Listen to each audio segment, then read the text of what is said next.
A delação premiada foi com que muita gente ficasse rico.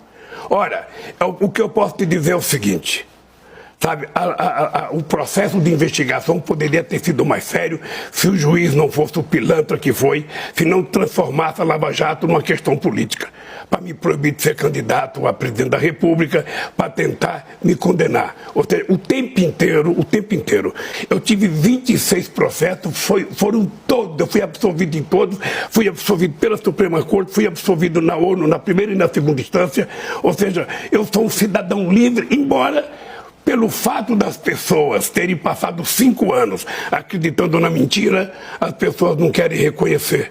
Então, eu estou muito tranquilo que nós vamos continuar combatendo a corrupção, nós vamos continuar dizendo para as pessoas que esse país não comporta efetivamente que a pessoa cometa crime que não seja punido.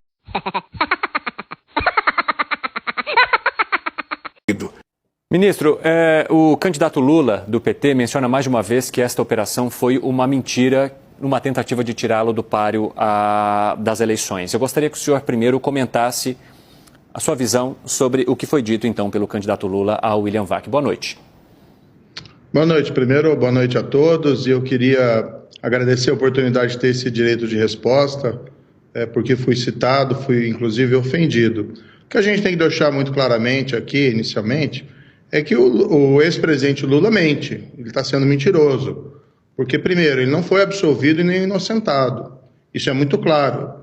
Eu proferi uma sentença contra ele, como juiz, aplicando a lei, e o condenei por corrupção e lavagem. Outra mentira dele, ele coloca como se tivesse sido eu apenas que tenha praticado esse ato. Mas a minha sentença foi confirmada pelo tribunal em Porto Alegre, por outros 3 magistrados profissionais que confirmaram a condenação dele por corrupção e lavagem de dinheiro.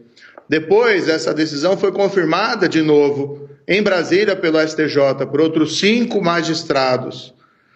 Ele ainda foi condenado no processo do sítio de Atibaia, em relação ao qual até hoje ele não deu uma explicação por que as empreiteiras Odebrecht e OS fizeram obras e reformaram, reformas milionárias, no sítio que ele utilizava como se fosse proprietário. E ele foi condenado nesse processo por uma outra pessoa, por uma juíza corajosa, de Curitiba, e essa decisão também foi confirmada no tribunal em Porto Alegre. Então não fui eu apenas, foram vários juízes que o condenaram, que viram as provas e o reputaram culpado. Depois houve anulação, 3 anos depois, pelo Supremo Tribunal Federal, num julgamento que eu reputo um grande erro judiciário do Supremo Tribunal Federal, mas ainda assim o próprio Supremo Tribunal Federal jamais disse que o presidente era inocente. No tempo da Lava Jato, em que eu era juiz e aplicava a lei, porque tinha um grande escândalo de corrupção, nós não recuamos, não varremos sujeira para debaixo do tapete. Nós ordenávamos busca e apreensão, e o que nós escolhíamos? Milhões de reais em suborno que havia sido desviado dos cofres públicos por diretores da Petrobras nomeados pelo Lula, por gerentes da Petrobras nomeados dentro desse grande esquema de corrupção.